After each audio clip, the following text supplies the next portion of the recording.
नमस्कार दोस्तों, आज मैं आपके लिए लेके आया हूँ एक महत्वपूर्ण टॉपिक मानव नेत्र के जो दोष होते हैं यानी कि डिफेक्ट ऑफ विजन्स।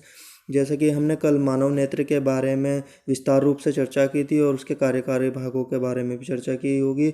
अगर आपने वो वीडियो ना देखी होगी तो पहले आप उस वीडियो को अवश्य देख लीजिए ताकि आपको ये वीडियो अच्छे से समझ में आए। तो चलिए शुरू करते हैं। दृष्टि दोष। तो दृष्टि दोष होता क्या है देख लेते हैं। सबसे पहले तो आँखों की जो समंजन क्षमता होती है, पावर होती है लेंस की, उसका ख़त्म या कम हो जाना ही उससे क्या होता है, वस्तु हमें स्पष्ट रूप से नहीं दिखाई देती, जिससे हमारी आंखों में भिन्न भिन्न प्रकार के रोग हो जाते हैं, जिसे दृष्टि दोष कहते हैं। ये भिन्न भिन्न प्रकार के हो सकते हैं: निकट दृष्टि दोष, दूर दृष्टि दोष, जरा दृष्टिता और अबिंदुता और वर्ण अंधता। इस प्रकार से इन दोषों को हम विस्तार रूप से चर्चा करेंगे। सबसे पहले हम जिस दोष की बात करेंगे तो होता है निकट दृष्टि दोष।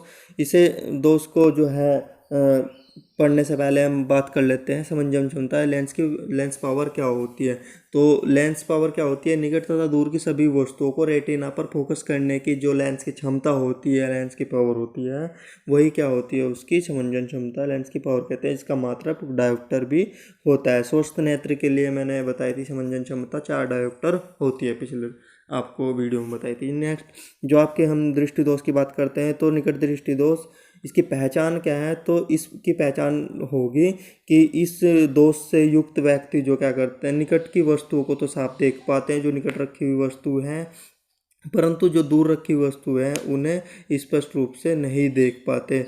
इसका जो कारण है वो कारण क्या होगा? नेत्र लेंस के जो पृष्ठ होते हैं उनकी वक्रता का बढ़ जाना, जिससे क्या हो जाता है, फोकस दूरी हो जो होती है उसका भी कम हो जाना। अर्थात नेत्र लेंस का अगर जो नेत्र लेंस है उसके पृष्ठ की वक्रता है वो बढ़ गई है या गोले का व्यास बढ़ गया है तो जो फोकस दूरी है वो कम हो जाती है, जिससे जो प्रतिबिंब है, परिणाम क्या होगा? प्रतिबिंब जो है रेटिना पे ना बन के क्या बनता है, आगे बनने लग जाता है। अर्थात जो अनंतता बिंदु है हमारी वो भी बढ़कर क्या आ जाती है, आगे आ जाती है।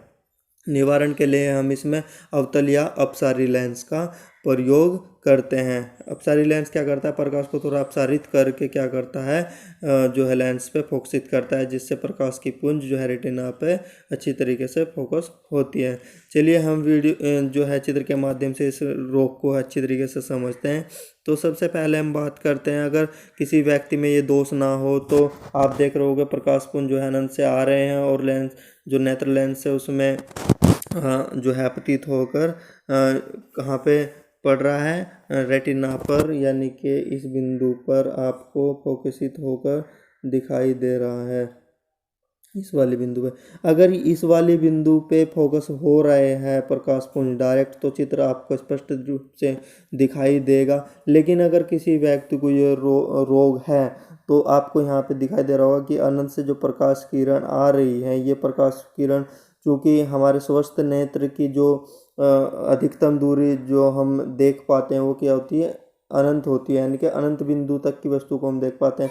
तो यहाँ से आने वाली प्रकाश की पुंज जो आ रही है ये रेटिना जो है कॉर्निया, ये उभरा हुआ कॉर्निया है, कॉर्निया से होता हुआ जो हमारी नेत्र में प्रवेश करता है और जो लेंस है इस लेंस में जो है होता हुआ क्या हो रहा है, आपतित हो रहा है। और ये कहाँ पे फोकसित हो रहा है? नेत्र के बिल्कुल मध्य में फोकसित हो रहा है, जबकि इसे फोकस कहाँ होना था? रेटिना के वाले भाग पे, यानी कि इस वाले भाग पे फोकसित होना था।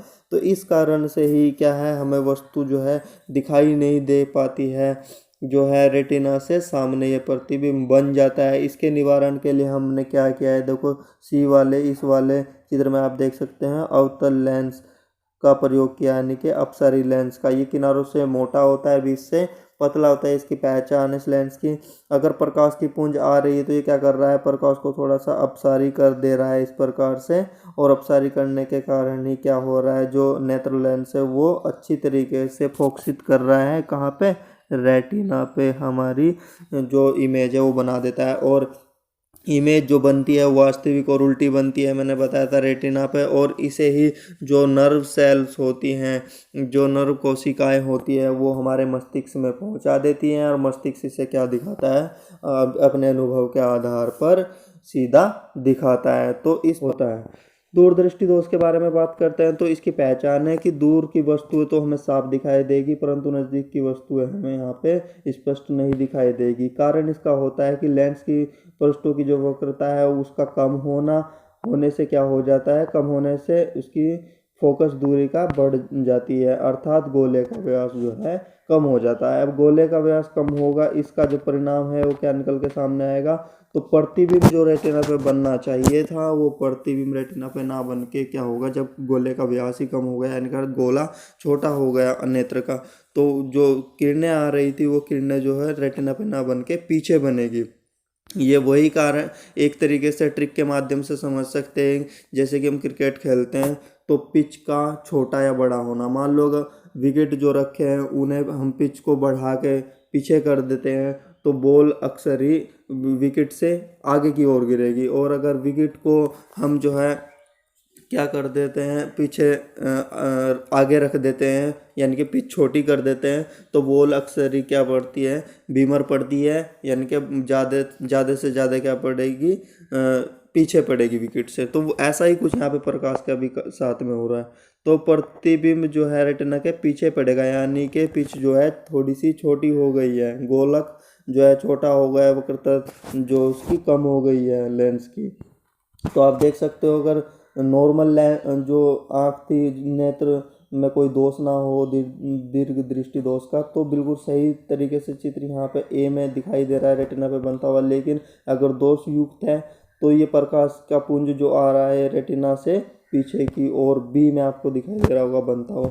अब इसे दृष्टि दोष को दूर दृष्टि दोष को निवारण करने के लिए क्या करेंगे, उत्तल लेंस यानी कि अभिसारी लेंस का प्रयोग करेंगे। ये नाम भी अलग अलग तरीके से एग्जाम में दे दिया जाता है कि अभिसारी लेंस का प्रयोग कौन से दोष में करते हैं, तो दीर्घ दृष्टि दोष में करते हैं। ये क्या करेगा, इसे अभिसारी कर देगा और जो है रेटिना पे प्रतिबिंब को जो है बना देगा। इस प्रकार से अगर देखा जाए तो क्वेश्चन भी पूछा जाता है कि पढ़ने वाले बच्चों में कौन सा दोष देखने को मिलता है, तो ये दीर्घ दृष्टि दोष ही देखने को मिलता है, क्योंकि नज़दीक की वस्तु है तो स्पष्ट नहीं देख पाते, दूर की वस्तु स्पष्ट देख लेते हैं। यानी कि जो न्यूनतम बिंदु होता है उनका न्यूनतम बिंदु कितना होता है स्वस्थ नेत्र का, 25 सेंटीमीटर।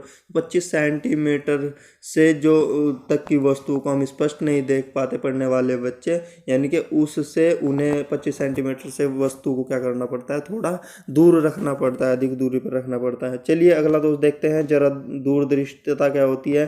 तो ये ऐसा दोष होता है, इसमें एक साथ दोनों दोष हो जाते हैं, इनके निकट दृष्टि दोष भी हो जाते हैं और दूरदृष्टि दोष भी हो जाता है। इस तरह का दोष वाले व्यक्ति को क्या करते हैं, द्विफोक्सी लेंस का प्रयोग किया जाता है। इनके उत्तल लेंस और अवतल लेंस दोनों प्रकार के जो है लेंस का प्रयोग किया जाता है। आपने देखा होगा अक्सर जो है हमारे जो अध्यापक लोग होते हैं उनके लेंस जो या बुजुर्ग लोग, उनमें नीचे गोलक बना रहता है और एक चश्मा में एक ही ग्लास में 2 तरह के लेंस लगे रहते हैं, यानी कि वो कभी ऊपर को देखते हैं और कभी शीशे उस कांच के नीचे को देखते हैं, तो वही होता है द्विफोक्सी लेंस। उन्हें दोनों दोष होते हैं, उसके निवारण के लिए ये प्रयोग किया जाता है। अबिंदुता क्या होती है, तो अबिंदुता होती है कॉर्निया का पूर्ण गोल ना होना, यानी कि जो बाहरी भाग उभरा हुआ आँख का मैंने बताया था वो पूर्ण तरीके से अगर जो है गोल ना हो तो उसके कारण ही क्या हो जाती है, अबिंदुता हो जाती है, जिससे हम जो क्षैतिज और ऊर्ध्व रखी हुई वस्तु है उन्हें हम नहीं देख पाते, इनके जो हॉरिजेंटल और वर्टिकल रखी हुई वस्तु है उनमें विभेद हम नहीं कर पाते हैं। इसके निवारण के लिए हम क्या करते हैं, एक बेलनाकार लेंस का प्रयोग किया जाता है। ये एग्जाम में क्वेश्चन पूछा जाता है। तो बेलनाकार लेंस आपको मैं बता दूं कैसा होगा, एक बेलन सिलेंडर शेप में होगा, इस प्रकार से कुछ होगा। तो इस प्रकार के लेंस का प्रयोग जो है इसके निवारण में किया जाता है। अब नेक्स्ट देखते हैं वर्णांधता क्या होती है। वर्णांध दृष्टि दोष जो होती है इसे हम कलर ब्लाइंडनेस भी कहते हैं। ये कलर ब्लाइंडनेस किसके कारण होता है, आपने देखा होगा कि जब कोई भी गवर्नमेंट जॉब हो उसका मेडिकल होता है तो आपका कलर ब्लाइंडनेस होता है, उसमें ये देखा जाता है कि आपको कोई, ये वैसे अनुवांशिक रोग होता है, जन्मजात रोग होता है, जन्म से ये रोग देखने को मिलता है, और जो पुरुष व्यक्ति होते हैं उनमें थोड़ा ज़्यादा देखने को मिलता है और स्त्रियों में थोड़ा कम देखने को मिलता है। इसमें आप जैसे कि लाल, हरा, इस तरह के रंगों में विभेद नहीं कर पाते हैं। अगर किसी का मेडिकल हुआ होगा तो उन्होंने देखा होगा भिन्न भिन्न प्रकार के लिखे हुए का विभेद डॉक्टर कराते हैं। तो ये किस कारण होता है कि आँख में पाई जाती हैं कुछ कोशिकाएं। ये कोशिकाएं होती हैं दंडाकार और शंक्वाकार।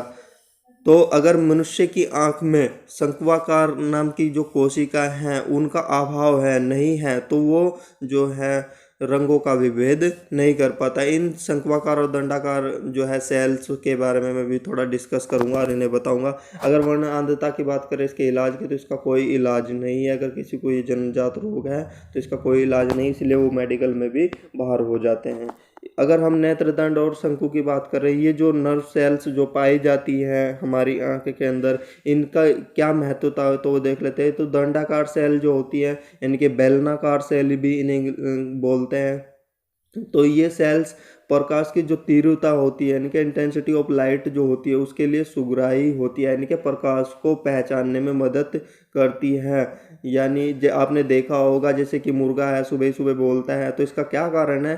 तो ये मुर्गे की आंख में पाई जाती है दंडाकार सेल्स, यानी कि बेलनाकार सेल्स उसकी आंखों में दिख होती है। तो प्रकाश जब आता है तो प्रकाश जैसे ही आता है वो सबसे पहले प्रकाश को देखकर महसूस करता है और बोलना स्टार्ट कर देता है, यही कारण है। और मनुष्य की जो आँख होती है उसमें लगभग ये सेल्स जो है निश्चित मात्रा में पाई जाती है। और शंक्वाकार सेल का क्या कार्य होता है? तो शंक्वाकार सेल्स का या कोशिकाओं का कार्य होता है प्रकाश के रंगों को विभेद करना है। प्रकाश के रंगों के लिए ये क्या होता है? सुग्राही होता है। तो इसी के कारण अगर जिसकी आँख में शंक्वाकार सेल्स ना हो तो वो प्रकाश के रंगों को विभेद नहीं कर पाता है। जैसा कि आपने देखा होगा उल्लू की आंख में शंक्वाकार सेलों का जो है अभाव देखने को मिलता है। इसी प्रकार से वो क्या करता है? प्रकाश के रंगों को विभेद नहीं कर पाता, दिन में नहीं देख पाता है, यही कारण है। ये क्वेश्चन एग्जाम में बार बार पूछे भी जाते हैं। तो मुझे आशा है कि आज की वीडियो आपको पसंद आई होगी। अगर आपको वीडियो पसंद आई हो तो लाइक शेयर एंड सब्सक्राइब जरूर कीजिएगा।